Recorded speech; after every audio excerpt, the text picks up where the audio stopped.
اعوذ باللہ من الشیطان الرجیم بسم اللہ الرحمن الرحیم۔ سورہ آل عمران آیت نمبر 81 میں اللہ پاک فرماتے ہیں، اور جب اللہ نے سب انبیاء سے عہد لیا کہ جو کچھ میں کتاب و علم تم کو دوں، پھر تمہارے پاس کوئی رسول آئے جو تصدیق کرنے والے ہو اس بات کا جو تمہارے پاس ہے،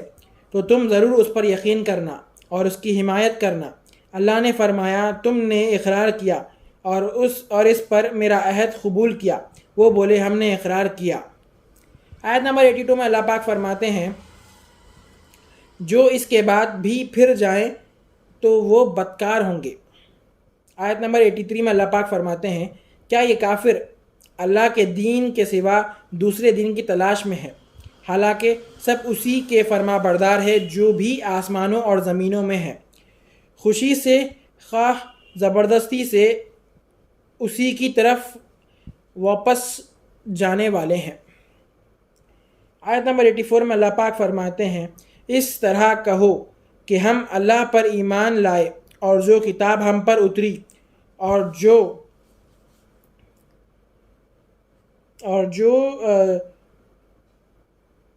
صحیفے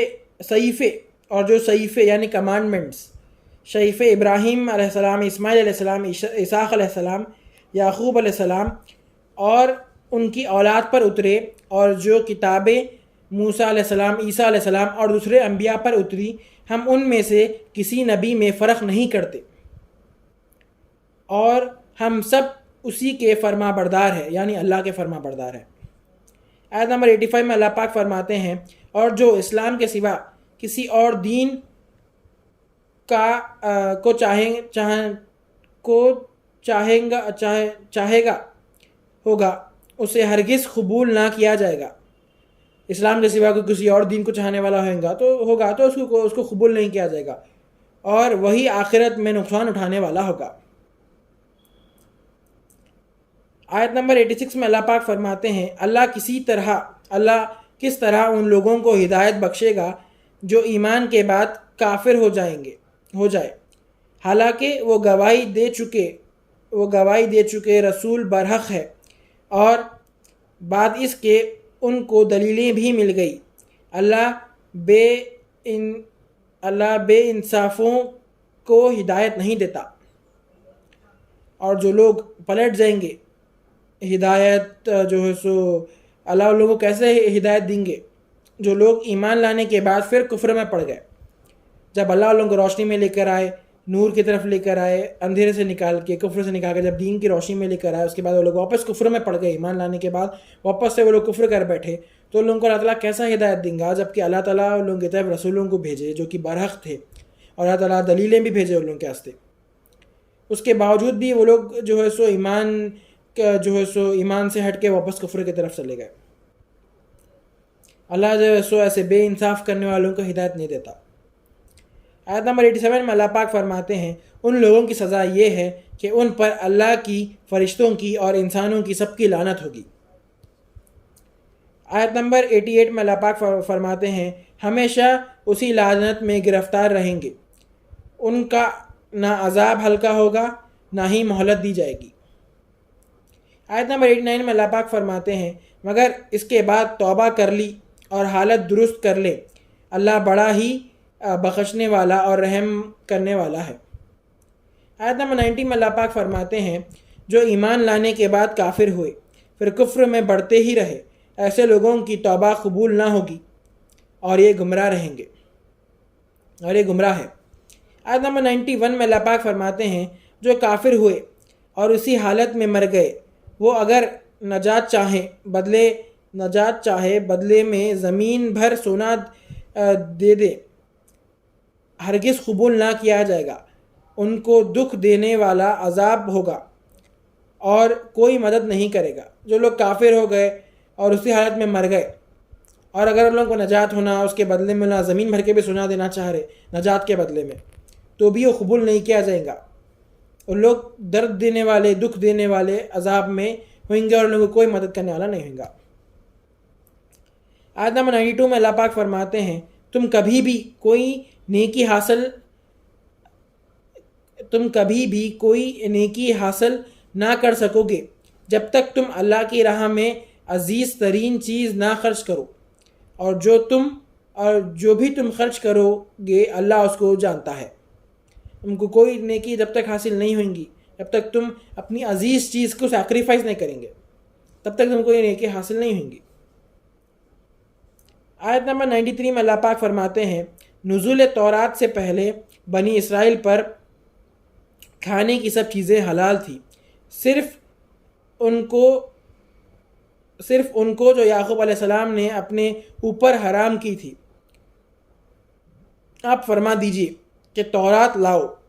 پھر اس کو پڑھو اگر تم سچے ہو۔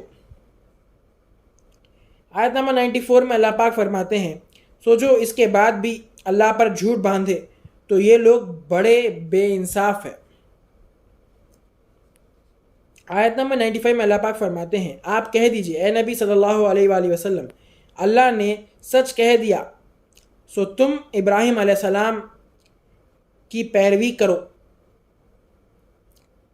ابراہیم علیہ السلام کی پیروی کرو جس میں ذرا بھی کجی نہیں اور وہ مشرک بھی نہ تھے، جس میں ذرا بھی جو ہے سو گندگی بھی نہیں ہے۔ آیت نمبر 96 میں اللہ پاک فرماتے ہیں، جو مکان عبادت کے لیے پہلے بنایا گیا جو مکہ میں ہے یعنی خانہ کعبہ، وہ بڑا بابرکت اور دنیا جہان کے لوگوں کے لیے موجب ہدایت ہے۔ آیت نمبر 97 میں اللہ پاک فرماتے ہیں، اس میں کھلی نشانیاں ہیں کہ ایک مقام ابراہیم ہے، جو اس میں داخل ہو جائے امن پائے، اور اللہ کے لیے اس گھر کا لوگوں کے ذمہ حج ہے، جو وہاں تک پہنچ جانے کی طاقت اور سخت رکھتا ہے، اور جو انکار کرے تو اللہ بے پرواہ ہے دنیا جہان والوں سے۔ اللہ کو پرواہ نہیں ہے دنیا جہان کی۔ ہم کو اللہ کو جو ہے سو اللہ کی عبادت کرنا ہے، ہم کو ضرورت ہے اللہ کی، اللہ کو ہماری ضرورت نہیں ہے، تو اللہ بے پرواہ ہے سب چیزوں سے۔ تو یہ آیت میں اللہ پاک یہ فرما رہے کہ کھلی نشانی ہے کعبۃ اللہ، اور کسی میں اگر کسی کو جو طاقت ہے سکت ہے جانے کی کعبۃ اللہ کو، تو اس کے اوپر حج واجب ہے۔ آیت نمبر 98 میں اللہ پاک فرماتے ہیں، آپ کہہ دیجئے اے نبی صلی اللہ علیہ وآلہ وسلم کہ اہل کتاب، تم اللہ کے آیتوں کا کیوں انکار کرتے ہو جبکہ اللہ تمہارے سب کاموں پر گواہ ہے۔ آیت نمبر 99 میں اللہ پاک فرماتے ہیں، کہہ دیجئے اے اہل کتاب، تم اللہ کی روح سے اسے کیوں روکتے ہو اللہ کی راہ سے کہ آیت نمبر 99 میں اللہ پاک فرماتے ہیں، کہہ دیجئے اے نبی صلی اللہ علیہ وآلہ وسلم، اے اہل کتاب،